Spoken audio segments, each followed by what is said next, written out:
इस मार्केट में जो बड़े खिलाड़ी है, जो व्हेल्स है, वो लोग इस समय मार्केट में कुछ कर रहे हैं मेरे हिसाब से, और आपको ये वीडियो देखनी चाहिए क्योंकि इससे देखकर आपको पता चल जाएगा कि बिटकॉइन मार्केट में चल क्या रहा है और बिटकॉइन को ले आगे जाकर हो क्या सकता है इस व्हेल्स की जो एक्टिविटी है उसकी वजह से। अब सबसे पहले तो आप ये चार्ट देखकर कह ही सकते हैं कि बिटकॉइन ने पिछले 1-2 हफ्तों में बिल्कुल कुछ भी नहीं किया है। बिटकॉइन में हमें ज्यादा मूवमेंट बिल्कुल भी नहीं देखने मिली है। जो मेन प्राइस एक्शन हमें देखने मिला है पिछले 10 से 11 दिनों में, बिटकॉइन सिर्फ 2.5 से 3% की एक छोटी सी रेंज के अंदर ही ऊपर नीचे ट्रेड कर रहा है। इसमें हमें कोई ब्रेकआउट या कोई बड़ी मूवमेंट या वॉलेटिलिटी नहीं देखने मिली है, और इसी वजह से इस चैनल पर भी मैंने पिछले 10-11 दिनों में कोई वीडियो अपलोड नहीं की। वो एक तो यही कारण है कि बिटकॉइन में हमें कोई मूवमेंट नहीं देखने मिली, और मैंने बहुत समय से यूट्यूब से कोई ब्रेक नहीं लिया था, तो उसकी भी मुझे जरूरत थी, और ये बिल्कुल सही मौका था क्योंकि बिटकॉइन मार्केट में हमें कोई मूवमेंट ही नहीं देखने मिल रही थी पिछले 10 दिनों में। क्योंकि मैं रोज रोज वीडियो बना के आपको एक ही चीज रोज रोज बताऊंगा, इससे कोई मतलब नहीं है। इसलिए मुझे लगा इस सही समय है ब्रेक लेने का, और आपको रोज रोज मुझे एक ही चीज बताने की कोई जरूरत नहीं, एक ही चीज पर वीडियो बनाते रहूंगा मैं, इसका कोई फायदा नहीं था। तो ये सही समय पर मैंने एक छोटा सा ब्रेक ले लिया था यूट्यूब से, पर अब मैं वापस आ चुका हूँ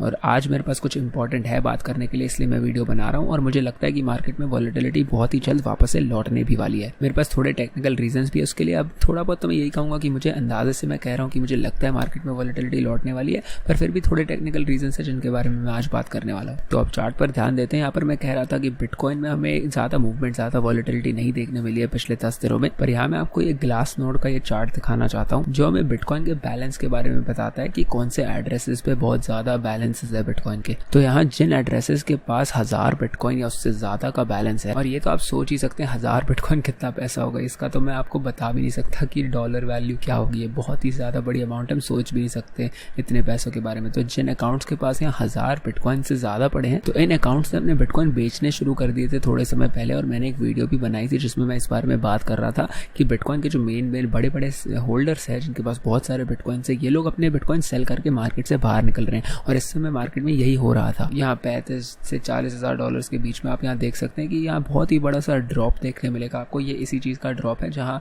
जिन लोगों के पास 1000 बिटकॉइन से ज्यादा थे उनके वॉलेट में, उन लोगों के नंबर ऑफ पीपल में ये ड्रॉप था बहुत ही बड़ा। पहले यहाँ 2140 वॉलेट्स थे और बाद में 2100 के करीब आ गए, मतलब ऑलमोस्ट 40 वॉलेट्स में ड्रॉप हुआ जिनके पास 1000 बिटकॉइन से ज्यादा वॉल्यूम थी।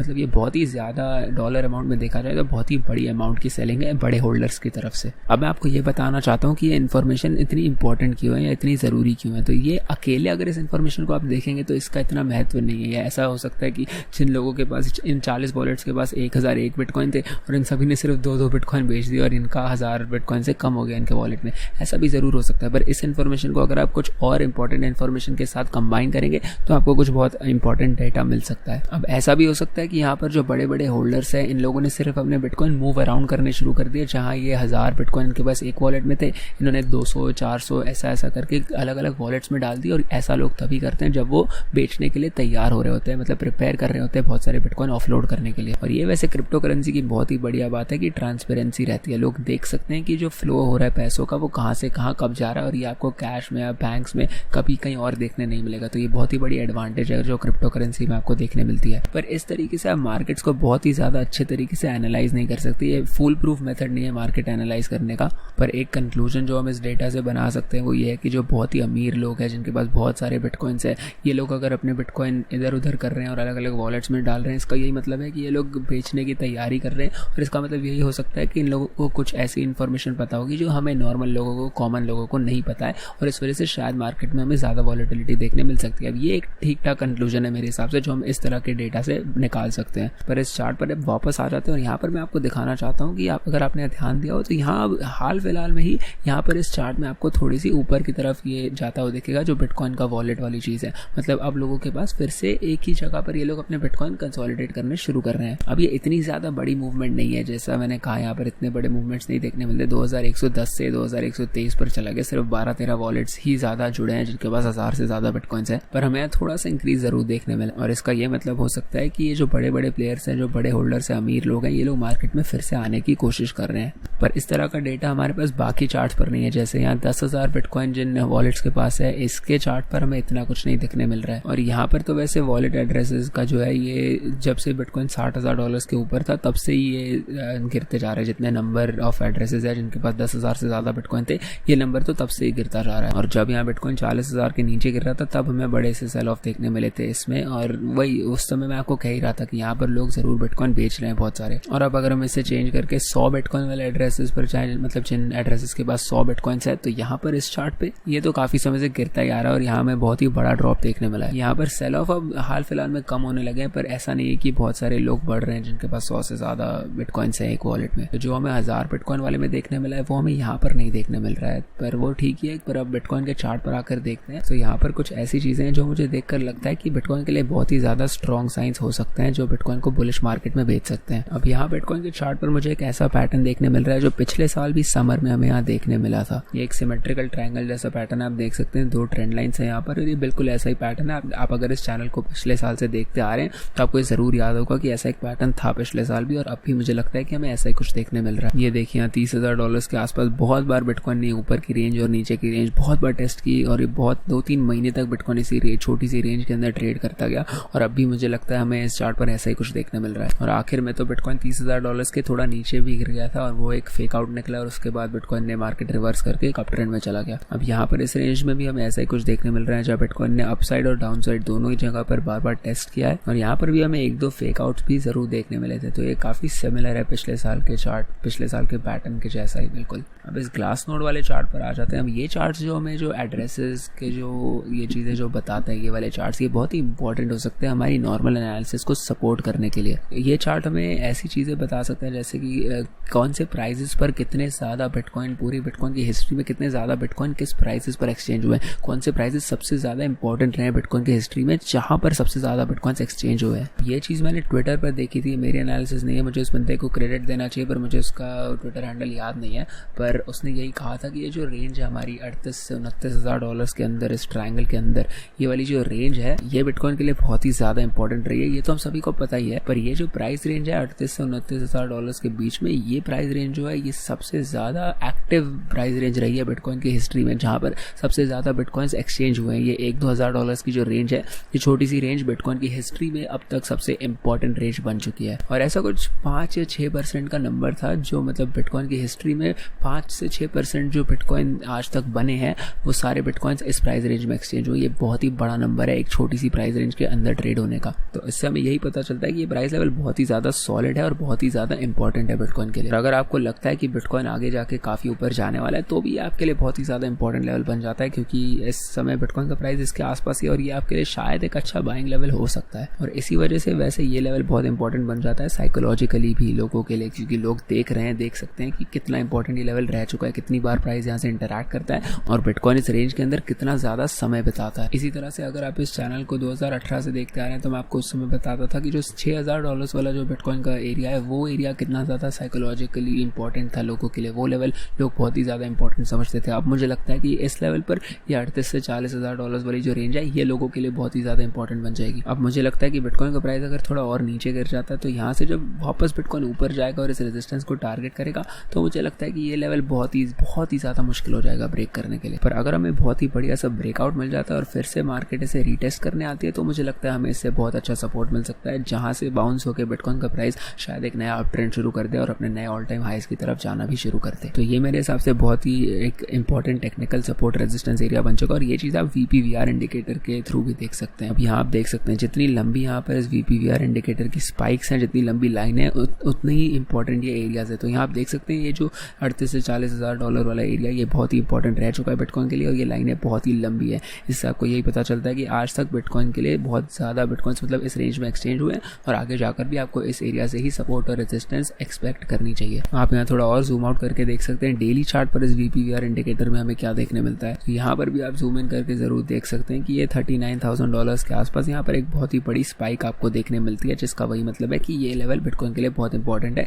यहाँ बहुत सारे बिटकॉइंस यूजुअली एक्सचेंज किए जाते हैं, मतलब एक तरह से पॉइंट ऑफ कंट्रोल है इस चार्ट पर, जहाँ पर बहुत सारे बिटकॉइन एक्सचेंज किए जाते हैं जब भी प्राइस इस रेंज के अंदर ट्रेड कर रहा होता है। और इससे हमें ये पता चलता है कि मार्केट में पुल कहाँ पर है, कौन से प्राइसेस बिटकॉइन को अट्रैक्ट करते हैं, कौन से प्राइस लेवल्स लोगों को अट्रैक्ट करते सकते हैं बिटकॉइन खरीदने या बेचने के लिए। अब मैं कोई ज्योतिष तो नहीं हूँ, मैं आपको ये नहीं बता सकता कि एग्जैक्टली बिटकॉइन यहाँ से कहाँ जाने वाला है, पर मैं ये पक्का आपको कह सकता हूँ, ये ज़्यादा श्योरिटी से कह सकता हूँ कि अगर बिटकॉइन इस लेवल को अटैक करता है, जब भी बिटकॉइन इस लेवल को अटैक करता है, यहाँ से इसे रेजिस्टेंस ज़रूर मिलेगी, और अगर हम इससे ऊपर जाके सपोर्ट की तरह अटैक करने लगे तो हमें वहाँ से सपोर्ट भी ज़रूर मिलेगा। पर एक बुरी बात यहाँ पर यह है कि इस समय बिटकॉइन एक डाउन ट्रेंड में, और इसलिए यहाँ पर इसके प्राइस के नीचे जाने के चांसेस ज़्यादा है ऊपर जाने के कंपैरिजन में। अब पिछली बार जब बिटकॉइन यहाँ $30,000 के ऊपर ऐसी ही जगह पर फंसा हुआ था एक डाउन ट्रेंड के अंदर, वहाँ पर मैं गलत साबित हो गया था। वहाँ पर मुझे लग रहा था बिटकॉइन नीचे जाएगा, पर वो एक अप ट्रेंड वहाँ पर हमें मिल गया। पर यहाँ पर अगर बिटकॉइन नीचे की तरफ ब्रेकआउट कर जाता है तो मुझे लगता है ये डाउन ट्रेंड बहुत ही तगड़ा होगा। अगर बिटकॉइन यहाँ पर फिर से ऊपर की तरफ रिवर्स करके नहीं जा पाता तो ये डाउन ट्रेंड बहुत ही बुरा होगा बिटकॉइन के लिए। तो ये जो पैटर्न आप देख सकते हैं, जो सिमेट्रिकल ट्रायंगल की मैं पहले बात कर रहा था, ये जो पैटर्न है ये बिटकॉइन के लिए बहुत ही खराब हो सकता है। ये पैटर्न एक चीज़ है जो मुझे इस समय डरा रही है बिटकॉइन के चार्ट से, क्योंकि अब ये काफ़ी लंबा पैटर्न हो चुका है। काफ़ी समय से बिटकॉइन इसी छोटी सी रेंज के अंदर, इसी सिमेट्रिकल ट्रायंगल के अंदर एक डाउन ट्रेंड के अंदर फंसा हुआ है। और अब तो हमें ये भी मानना ही पड़ेगा कि ये पैटर्न बिल्कुल सही है, क्योंकि बिटकॉइन इस ऊपर वाली ट्रेंड लाइन और इस नीचे वाली ट्रेंड लाइन दोनों को ही अच्छे से रिस्पेक्ट करते आ रहा है, और अब ये ट्रायंगल को आपको मानना ही पड़ेगा कि ये वैलिड है। पर यहाँ पर अब एक अच्छी बात यह है कि अगर बिटकॉइन यहाँ से ड्रॉप कर भी जाता है तो भी मैंने आपको पिछली वीडियोस में भी बताया था कि ये $34,000 से $35,000 वाली जो रेंज है ये बिटकॉइन के लिए बहुत ही ज़्यादा इंपॉर्टेंट रही है।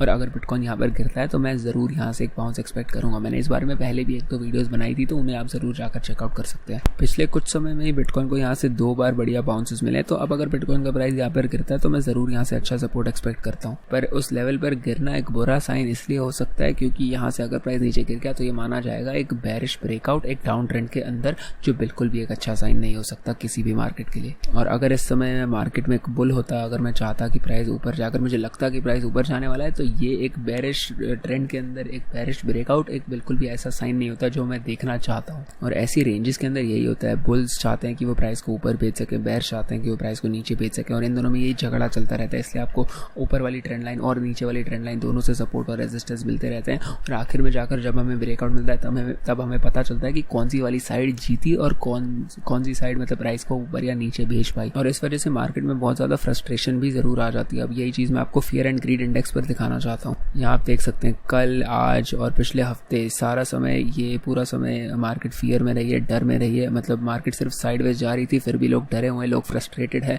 लोगों को समझ नहीं आ रहा कि बिटकॉइन अब किस दिशा में जाने वाला है। और यहाँ इस वाले चार्ट को देखकर अभी आप ये समझ सकते हैं कि मार्केट पिछले 1-1.5 महीने से जब से इस रेंज में फंसी हुई, तब से मार्केट फियर या एक्सट्रीम फियर के अंदर ही रही है। मार्केट यहाँ से बाहर निकल नहीं पाई है अच्छे से। और पिछले 10 दिनों में तो आप देख ही सकते हैं मार्केट बिल्कुल डर के अंदर ही रही है। ये जो आप देख सकते हैं यहाँ पे बिल्कुल फ्लैट लाइन दिख रही है आपको, ये बिल्कुल फियर वाले जोन के अंदर ही है। तो मतलब मार्केट जो मूव नहीं कर रही, तो लोगों को बहुत डर है और लोग बहुत फ्रस्ट्रेटेड है। अब यहाँ इस बिटफिनेक्स वाले चार्ट पर मैं आपको ये भी दिखाना चाहता हूँ कि मार्केट में कितनी ज़्यादा शॉर्ट्स खुल रही हैं और क्लोज हो रही हैं। ये डेटा भी आपके लिए काफ़ी इंपॉर्टेंट हो सकता है अगर आपको समझ आता है कि इसका मतलब क्या है। तो इस चार्ट पर आप देख सकते हैं कि बहुत सारी शॉर्ट पोजीशंस यहाँ पर इस मार्केट में क्लोज की गई है हाल फिलहाल में। पर हम ये देख सकते हैं कि मार्केट में प्राइस पर इसका कोई असर नहीं पड़ा। ये बहुत ही एक वियर्ड, बहुत ही अजीब सी चीज़ हो रही है मार्केट में। पर मुझे लगता है कि अगर लोगों को ये चीज़ पता चल जाती है तो फिर ये चीज़ भी मार्केट में और डर ला सकती है, क्योंकि अगर लेवरेज पोजीशंस इस तरह से अचानक से इतनी ज़्यादा क्लोज हो रही है पर हमें प्राइस में कोई असर नहीं देखने मिल रहा, तो ये एक वार्निंग साइन हो सकता है लोगों के लिए, और लोग इससे और भी ज़्यादा डर सकते हैं, जो शायद आगे जाके प्राइस में और भी ज़्यादा गिरावट ला सकता है। और आप यहाँ पर ये भी देख सकते हैं कि मार्केट में हमें जब भी एक्सट्रीम फियर बहुत ज़्यादा समय तक देखने मिला है, तब हमें अचानक से वॉलेटिलिटी देखने मिलती है, जहाँ पर मार्केट अचानक से ऊपर चली जाती है, हमें एक्सट्रीम फियर से निकाल के थोड़ी ऊपर की टेरिटरी में भेज देती है, पर फिर मार्केट नीचे आ जाती है। तो पिछले काफ़ी समय से, कुछ समय से मार्केट फियर के अंदर ही रही है ज़्यादातर, और इस बार तो 4-4.5 महीनों से मार्केट बिल्कुल फियर वाली टेरिटरी के अंदर ही रही है, जो इतना ज़्यादा मतलब मार्केट बिटकॉइन इतनी ज़्यादा समय तक फियर टेरिटरी में एक साथ लगातार नहीं रही है पहले। और पहले जो लोगों ने मज़े किए थे जब मार्केट ऊपर जा रही थी, जब बिटकॉइन एक बुल मार्केट में था, उसका जितना भी हमें वापस चुकाना था, क्योंकि जो भी हम मज़े कर रहे थे उस समय, वो हमें अब इस फ्रस्ट्रेशन और इस डर की फीलिंग से चुकाना था, वो मेरे हिसाब से वैसे पूरा हो चुका है। और 4-5 महीने से मार्केट ऐसे डर के माहौल में ही है और मार्केट नीचे गिरती जा रही है, और ये शायद मेरे हिसाब से अब एक ओवर करेक्शन के जोन में जा रही है, जहाँ मार्केट करेक्ट हो चुकी है पर ये और भी ज़्यादा समय ले रही है, जिसकी इससे कोई ज़रूरत नहीं है। तो इस वजह से मेरे हिसाब से ये कुछ साइंस है कि जो मार्केट को इस समय थोड़ा बुलिश बनाती है मेरे हिसाब से। हाँ, क्योंकि काफ़ी समय हो गया मार्केट को इस डाउन ट्रेंड के अंदर, और ये अब मेरे हिसाब से ओवर हो चुका है। और अगर हमें यहाँ एक ब्रेकआउट देखने मिलता है, मुझे लगता है कि हमें ज़रूर ऊपर की तरफ एक ब्रेकआउट देखने मिल सकता है, जो इस मार्केट के ट्रेंड को अब पलट सकता है। अब एक चीज़ मैं आपको दिखाना चाहता हूँ कि जो मेन इंडिकेटर्स में यूज़ करता हूँ उनमें से एक है ये EMA रिबन, और ये डेली चार्ट पर पर अब मैं इसको आपको दिखाना चाहता हूँ। अगर आपको नहीं पता EMA रिबन क्या होता है तो यूट्यूब के सर्च बार में जाके EMA 4 फ्लाइज टाइप कीजिए, इस पर आपको मेरा ट्यूटोरियल मिल जाएगा और ये ट्यूटोरियल मैंने हिंदी में भी बना रखा है, तो इसे ज़रूर देखिए। आपको ये वीडियो देखकर बिल्कुल अच्छे से समझ आ जाएगा कि इस इंडिकेटर को इस्तेमाल कैसे किया जाता है। और ये वीडियो मेरे 4 फ्लाइज के अकेडमी कोर्स का हिस्सा है, बट आपके लिए बिल्कुल फ्री है यूट्यूब पर, तो इसका ज़रूर फ़ायदा उठाइए। इससे आपको बहुत कुछ अच्छे से समझ आ जाएगा कि इंडिकेटर है क्या और इसका इस्तेमाल कैसे किया जाता है और क्यों ये मेरा इतना ज़्यादा फेवरेट इंडिकेटर है। तो अब ये इंडिकेटर पहले बिटकॉइन को बहुत ज़्यादा रेजिस्टेंस दे रहा था, पर अब इसकी स्प्रेड ना कम हो गई है, जो फैलावट है ना वो अब कम हो चुकी है। और अगर इसकी फैलावट कम हो, इसका मतलब ये होता है कि ये रेजिस्टेंस उतनी मजबूत नहीं है जितनी पहले थी। तो मेरे हिसाब से इस रेजिस्टेंस को तोड़ना बिटकॉइन के लिए पहले से कंपैरेटिवली आसान होगा। आप यहाँ देख सकते हैं कि पहले यहाँ पर 8-8.5% की रेंज में इसकी फैलावट थी, और अब अगर इसे आप देखें तो ये सिर्फ 3-3.5% बढ़ी है। अभी पहले ये 8-9% तक इतनी बड़ी हो चुकी थी, पर अब इसकी फैलावट कम हो चुकी है, जो हमें बताता है कि ये रेजिस्टेंस अब कमजोर हो रही है और इसे ओवरकम करना थोड़ा आसान है, और अब बिटकॉइन से ऊपर जाके शायद सपोर्ट में भी पलट सकता है। अब ये इंडिकेटर आपको समझाता है कि रेजिस्टेंस मार्केट में कहाँ पर है, और वो ये बेस करता है मोमेंटम के ऊपर। तो मार्केट का मोमेंटम किस तरफ है वो इससे आपको पता चलता है। तो पहले जब ये मार्केट पूरे एक बड़े से डाउन ट्रेंड के अंदर थी, तब यहाँ पर आपको ज्यादा फैलावट देखने मिल रही थी इस इंडिकेटर में। अब मार्केट साइडवेज कंसोलिडेट कर रही है, इससे आपको क्या पता चलता है? यही पता चलता है कि मार्केट में से जो मोमेंटम था, जो डाउनवर्ड मोमेंटम था, जहाँ मार्केट नीचे गिर रही थी, वो मोमेंटम अब मार्केट से जा रहा है और अब तो चला गया है। इसलिए यहाँ पर फैलावट भी अब काफी कम हो चुकी है। मतलब हो सकता है यहाँ पर हम अपना ट्रेंड अब पलट सकें। यही चीज आप यहाँ पर RSI पर भी देख सकते हैं कि मार्केट यहाँ पर स्ट्रेंथ खो रही थी बहुत ही तेजी से, पर अब ये स्टेबल हो रहा है क्योंकि मार्केट भी साइडवेज जा रही है। तो RSI इंडिकेटर भी इसी वजह से अब थोड़ा बहुत न्यूट्रलाइज हो रहा है। तो यहाँ पर मार्केट स्ट्रांग नहीं हो रही, पर मार्केट वीक भी नहीं हो रही, मोमेंटम बिल्कुल बीच में है इस समय। तो ये एक बहुत इंपॉर्टेंट चीज़ है जो आपको दिमाग में रखनी चाहिए। शायद इन्फॉर्मेशन है जो आपके काम आ सकती है। मैं अपनी वीडियोस में हर बार आपको ये बताता हूँ कि मार्केट अगर एक ट्रेंड में होती है, अगर एक अप ट्रेंड में हो या डाउन ट्रेंड में हो, हमें एक करेक्शन या एक कंसोलिडेशन ज़रूर चाहिए होती है। अगर आप मेरी वीडियोज़ काफ़ी समय से देखते आ रहे हैं तो आपको ये पता ही होगा, मैं बहुत बार ये पॉइंट ऊपर लाता हूँ। जब भी कोई मार्केट ऊपर जाती है, जब भी कोई ट्रेंड चल रहा होता है, मेरे हिसाब से वहाँ पर एक कूल ऑफ पीरियड हमें ज़रूर चाहिए होता है, जहाँ मार्केट ट्रेंड के उल्टी दिशा में जाती है थोड़ी देर और थोड़ा बहुत अपना मोमेंटम रिगेन करती है। उस समय में थोड़े लोग मार्केट से निकलते हैं, पर फिर जब लोगों को विश्वास आ जाता है कि ट्रेंड अपना रिज्यूम होने के लिए तैयार है, तो फिर वो ट्रेंड वापस से शुरू हो जाता है। तो अब ये भी मैंने बहुत बार आपको बताया, पर एक बार फिर से बता देता हूँ। 2 तरह की करेक्शंस होती है, एक टाइम बेस्ड और एक प्राइस बेस्ड। पर मेन चीज़ यही है कि अगर एक ट्रेंड ऊपर जा रहा होता है तो जो चीज़ नहीं होती वो ये है कि ट्रेंड सीधा एक दिशा में सिर्फ ऊपर नहीं जाता रहेगा। आपको किसी ना किसी तरह की करेक्शन या फिर पॉज ट्रेंड में ज़रूर देखने मिलेगा। ये नेचुरल है, ये हर मार्केट में आपको देखने मिलता है और देखने मिलना चाहिए। ये एक हेल्दी ट्रेंड होता है। ये आपको बिटकॉइन की हिस्ट्री में भी बहुत बार देखने मिलेगा। बिटकॉइन यूजुअली हमें प्राइस बेस्ड करेक्शन ज़्यादा करके दिखाता है, पर काफ़ी बार हमें टाइम बेस्ड करेक्शन भी देखने मिलती है। यहाँ पर हमें टाइम बेस्ड करेक्शन देखने मिली थी। एक अच्छा एग्जांपल है जब बिटकॉइन दूसरी बार $20,000 वाली रेंज को टच कर रहा था पिछले साल 2020 में। वो एक बहुत ही बढ़िया टाइम बेस्ड करेक्शन थी। हमें शुरू में एक छोटी सी प्राइस बेस्ड करेक्शन देखने मिली थी, पर पूरा अगर आप इसे ओवरऑल देखें तो एक टाइम बेस्ड करेक्शन ही थी। और अगर मैं चार्ट को अब थोड़ा और फॉरवर्ड प्ले करूं तो फिर आप देख ही सकते हैं बिल्कुल भी प्राइस बेस्ड करेक्शन नहीं दिखती। ये साइडवेज एक्शन ही दिख रहा है जो टाइम बेस्ड करेक्शन होती है। और वहां से ब्रेकआउट करने के बाद फिर से हमें एक टाइम बेस्ड करेक्शन देखने मिली, जहां पर प्राइस फिर से थोड़ी सी देर के लिए साइडवेज ट्रेड कर रहा था। और ये तब होता है जब मार्केट बहुत ही ज्यादा बुलिश होती है और बेयर्स करेक्शन के समय प्राइस को थोड़ा सा भी नीचे नहीं भेज पाते, उनको साइडवेज ही भेजना पड़ता है, क्योंकि उनमें उतना दम है ही नहीं कि वो प्राइस को नीचे भेज सके। बुल्स बहुत ज्यादा स्ट्रांग होते हैं ऐसे समय पर। और जब बेयर्स बिल्कुल भी प्राइस को उस रेंज के अंदर नहीं रख पाते तो फिर हमें बहुत ही बड़े बड़े ब्रेकआउट देखने मिलते हैं। और इस समय ये वाला जो ब्रेकआउट था, यहाँ पर मैंने ट्रेड भी किया था और इस ट्रेड की पूरी जानकारी VIP मेंबर्स को भी देखने मिली थी और ये बहुत ही बढ़िया प्रॉफिट था मेरे लिए। और मुझे लगता है कि इस तरह की वॉलेटिलिटी और ट्रेडिंग के मौके फिर से मार्केट में लौटने वाले हैं, क्योंकि हमें बहुत ही कम वॉलेटिलिटी अभी देखने मिल रही है, जिसका यही मतलब है कि जितनी कम वॉलेटिलिटी इस समय, थोड़े समय बाद जब हमें एक ब्रेकआउट देखने मिलेगा तब वो ब्रेकआउट बहुत ही ज्यादा एक्सप्लोसिव होगा और वॉलेटिलिटी मार्केट में बहुत अच्छे से लौट आएगी, जो हमें बहुत बढ़िया ट्रेडिंग अपॉर्चुनिटीज देगी। मैंने कुछ ट्रेड्स प्लान करके रखी है और इन सभी ट्रेड्स की सारी जानकारी VIP मेंबर्स को मिलेगी। तो अगर आपको VIP ज्वाइन करना है तो इसके लिए स्टेप्स मैंने आपको स्क्रीन पर दिए हुए हैं। सबसे पहले डिस्क्रिप्शन में दी गई पहली लिंक को दबाएं, फिर हमारे फ्री गोल्ड टेलीग्राम चैनल के किसी भी पोस्ट के नीचे दिए गए ऐड 4 फ्लाइज बटन को दबाएं और फिर दबाएं सेंड मैसेज वाले बटन को, और हम आपको VIP के अंदर एनरोल करवा देंगे। और एक और कारण बहुत बढ़िया वॉलेटिलिटी वापस लौटने का मेरे हिसाब से ये हो सकता है कि हम ज्यादातर ऐसे पैटर्न्स में, ऐसे सिमेट्रिकल ट्रायंगल पैटर्न्स के अंदर एकदम एपेक्स तक, एकदम एंड पॉइंट तक ट्रेड नहीं करते। जिस समय बिटकॉइन अभी है, मतलब 66 से 75% के बीच में ज्यादातर हमें ब्रेकआउट देखने मिल जाता है और मुझे लगता है बिटकॉइन बिल्कुल वहीं पर है इस समय, और इसी वजह से मैं बहुत ही जल्द यहाँ पर एक ब्रेकआउट भी एक्सपेक्ट कर रहा हूँ। इस पैटर्न के अंदर शायद 20-25 दिन और बचे होंगे, पर मुझे लगता है कि ये बिल्कुल इस समय बिटकॉइन एकदम ब्रेकआउट टाइम में, और आज कल में हमें कभी भी शायद 1-2 घंटे में हमें एक ब्रेकआउट देखने मिल सकता है। ये उस समय पर पहुंच चुका है। और अगर बिटकॉइन का प्राइस यहाँ से नीचे गिर जाता है तो जैसा मैंने कहा, मैं 34 से $35,000 वाली रेंज के अंदर जरूर थोड़ा सपोर्ट एक्सपेक्ट करूंगा, काफी बढ़िया सपोर्ट एक्सपेक्ट करूंगा। और अगर वो लेवल फेल हो जाता है तो मेरे हिसाब से फिर $30,000 उसका अगला इंपॉर्टेंट सपोर्ट लेवल होगा। और अगर इस मूव को मेजर करें तो ये वही 24-25% का मूव होगा, काफी बड़ा ड्रॉप होगा ये बिटकॉइन के लिए। तो मैं वैसे उम्मीद तो नहीं, मुझे नहीं लगता कि इतना बड़ा ड्रॉप हमें देखने मिलेगा, पर अगर हुआ तो ये काफी बड़ा ड्रॉप होगा बिटकॉइन के लिए। पर अगर बिटकॉइन का प्राइस यहाँ से ऊपर की तरफ ब्रेकआउट कर जाता है तो फिर ये बहुत ही ज्यादा एक्साइटिंग होगा बिटकॉइन के लिए, बहुत ही इंटरेस्टिंग हो जाएगी ये मार्केट फिर, क्योंकि अब बिटकॉइन बहुत समय से प्राइस बेस्ड और टाइम बेस्ड दोनों ही करेक्शन कर रहा है। बहुत समय हो गया है बिटकॉइन को इस डाउन ट्रेंड के अंदर भी, तो मुझे लगता है कि बिटकॉइन इस समय बिल्कुल तैयार है यहाँ से ऊपर की तरफ ब्रेकआउट करने के लिए।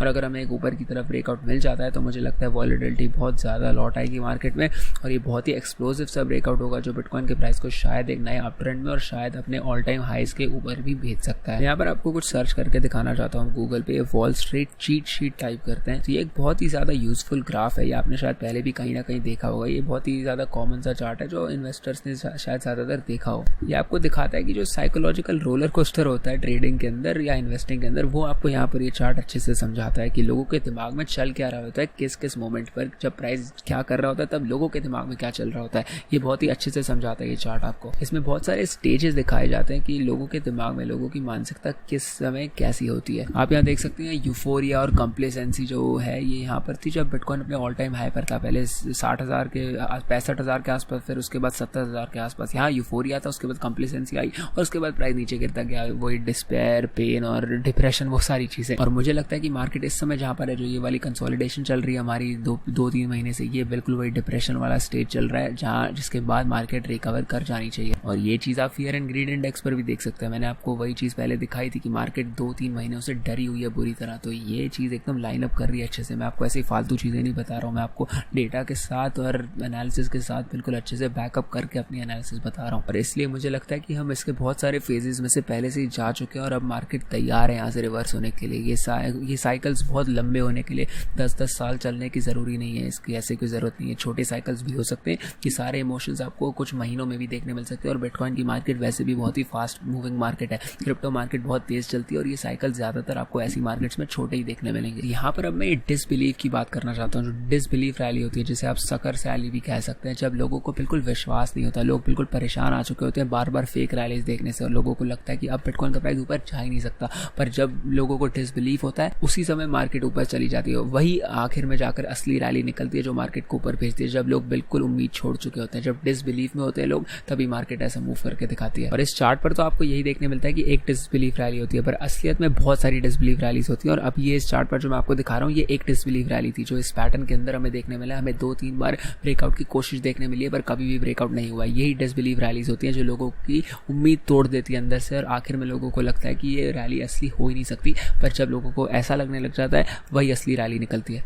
तो कहने का मकसद ये है कि जितनी ज्यादा इस तरह की डिसबिलीव रैलीज हमें देखने मिलेगी उतने ही ज्यादा लोग डरते रहेंगे, उतने ही ज्यादा लोग फ्रस्ट्रेट होते रहेंगे। और ये चीज आप फियर एंड ग्रीड इंडेक्स पर भी देख सकते हैं। और इससे हमें यही पता चलता है कि सेंटिमेंट है कहाँ पर इस समय, मार्केट कितनी डरी हुई है। और हमें पता ही है लोग काफी डरे हुए इस समय, लोग काफी अपसेट है बिटकॉइन से और लोग उम्मीद खो रहे हैं। धीरे धीरे विश्वास उठ रहा है लोगों का कि बिटकॉइन का प्राइस ऊपर जाएगा। पर यही समय है कि जब इसका प्राइस ऊपर जा सकता है। लोगों को इस समय डिसबिलीफ है और मुझे लगता है पूरा साइकिल खत्म हो चुका है और अब हम बिल्कुल तैयार है एक ऊपर की तरफ एक बढ़िया सी अप ट्रेंड की रैली शुरू करने के लिए। और बिटकॉइन वैसे ही काफी महीनों से अब एक डाउन ट्रेंड के अंदर है, काफी गंदा सा डाउन ट्रेंड रहा है ये। बिटकॉइन का प्राइस 124 दिनों से, मतलब 4 महीनों से एक डाउन ट्रेंड के अंदर रहा है और उसका प्राइस आधा हो चुका है। तो ये एक बहुत ही गंदी रैली रही है बिटकॉइन के लिए, बहुत ही गंदा डाउन ट्रेंड रहा है बिटकॉइन के लिए। और अब मुझे लगता है कि लोग बिल्कुल उम्मीद खो चुके हैं, लोग डरे हुए हैं, लोग फ्रस्ट्रेट हो चुके हैं और यही समय है जब हमें वो डिसबिलीव रैली देखने मिलेगी जो बिटकॉइन का बिल्कुल ट्रेंड को पलट देगी। तो अब अगर यहाँ पर हमें एक रैली देखने मिलती है तो मेरे हिसाब से इसकी कोई लिमिट नहीं है। अब ये ट्रेंड बहुत ऊपर जा सकता है, ऑल टाइम हाईस को तोड़ के काफी ऊपर निकल सकता है। सबसे पहले तो बिटकॉइन को 42,000 वाला एरिया तोड़ना पड़ेगा और अगर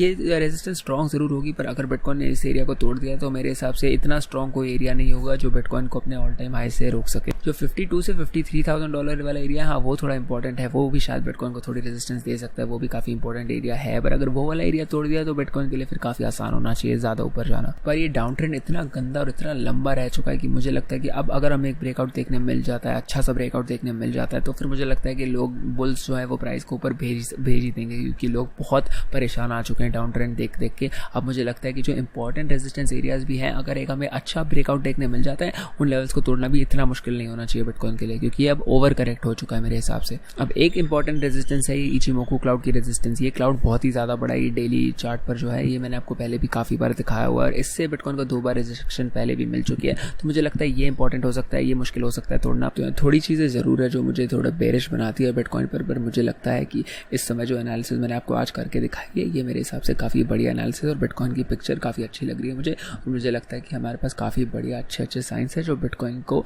एक अच्छे से अप ट्रेंड में काफ़ी जल्द भेज सकती है। तो ये मेरी ब्रेक के बाद 11 दिन के ब्रेक के बाद एक वीडियो है, और मुझे अच्छा लग रहा है वापस आकर, पर मैं आपको कोई गारंटी नहीं दे सकता कि अभी मैं अपने रोज़ वीडियोस अपलोड करूँगा। मार्केट क्या करती है उस पर डिपेंड करता है। मुझे ब्रेक लेकर तो अच्छा लगा। आप यहाँ देख सकते हैं जो मेरे माइक के पीछे एक 4Flies का लोगो मैंने लगवाया है। इसको मैं अच्छे से ट्विस्ट करके आपको अच्छे से दिखाता हूँ कैमरा पर। ये देखिए 4Flies का लोगो लगवाया मैंने अपने माइक के पीछे, बहुत ही कूल है, ये बहुत बढ़िया लगता है मुझे। और अगर आपने 4Flies का free gold Telegram channel join किया तो आपको ये लोगो पता होगा, क्योंकि ये उसका ही बिल्कुल मैंने टेलीग्राम चैनल पर लगा रखा है। और अगर आपने नहीं ज्वाइन किया तो ज़रूर ज्वाइन कर लीजिए, डिस्क्रिप्शन में पहले लिंक मैंने दी हुई है, उसे दबाकर आप हमारा free gold Telegram channel join कर सकते हैं, जहाँ आपको बहुत सारी इंपॉर्टेंट इन्फॉर्मेशन मिलती रहेगी, मार्केट के ऊपर डेली अपडेट्स भी मिलते रहेंगे। और जैसे ये चैनल पिछले 10-11 दिनों से बंद है, यहाँ पर कोई अपलोड्स नहीं हुए, पर VIP और गोल्ड चैनल जो है हमारे, वहाँ पर रेगुलर अपडेट्स गए हैं। मार्केट के बारे में जो भी अपडेट्स है सब गोल्ड मेंबर्स को भी मिले, और VIP मेंबर्स को तो और भी ट्रेड्स के बारे में जानकारी मिली है। तो इन ग्रुप्स को ज्वाइन कर लीजिए अगर आपको कुछ मार्केट के बारे में मिस नहीं करना हो तो अगर आपको ये वीडियो पसंद आई हो तो वीडियो को लाइक कर दीजिए, चैनल को सब्सक्राइब भी कर दीजिए। और अगर आपको मेरे एक्सचेंज पर ट्रेड करना है जहाँ मैं ट्रेड करता हूँ तो फिर आप बायबिट ज्वाइन कर सकते हैं। इसकी भी लिंक मैंने आपको डिस्क्रिप्शन में और टॉप कमेंट में दी हुई है। ये बहुत ही बढ़िया एक्सचेंज है, यहाँ पर आपको काफ़ी सारे ऑल्ट कॉइन्स ट्रेड करने मिल जाते हैं, बहुत सारे ऑल्ट कॉइन पेयर्स ट्रेड करने मिल जाते हैं, और यहाँ पर लिक्विडिटी भी बहुत बढ़िया है। तो इस एक्सचेंज को जरूर चेकआउट कर लीजिएगा। और अगर आप मेरी लिंक का इस्तेमाल करके यहाँ पर साइन अप करते हैं तो डिपॉजिट करने पर आपको कुछ, आपके जितना आप डिपॉजिट करेंगे उस अमाउंट पर निर्भर करता है, आपको कुछ बोनस मिलेगा जिससे आप ट्रेड कर सकते हैं, और उस पैसे जो भी आप उस पर प्रॉफिट कमाएंगे वो आप अपने बैंक अकाउंट में बाहर भी निकाल सकते हैं। तो आपको मुफ्त के पैसे मिलते हैं ट्रेड करने के लिए, तो इस मौके का फ़ायदा उठा लीजिए। और अगर आपको बायबिट का, जैसे मैंने कहा, अगर ज्वाइन करना है तो फिर लिंक मैंने आपको डिस्क्रिप्शन में दे रखी है, उसका इस्तेमाल कर लीजिए। तो यही थी आज की वीडियो। मैं उम्मीद करता हूँ आपको ये वीडियो पसंद आई होगी। वीडियो को लाइक कर दीजिए, चैनल को सब्सक्राइब भी कर दीजिए, और मिलते हैं अगली वीडियो में।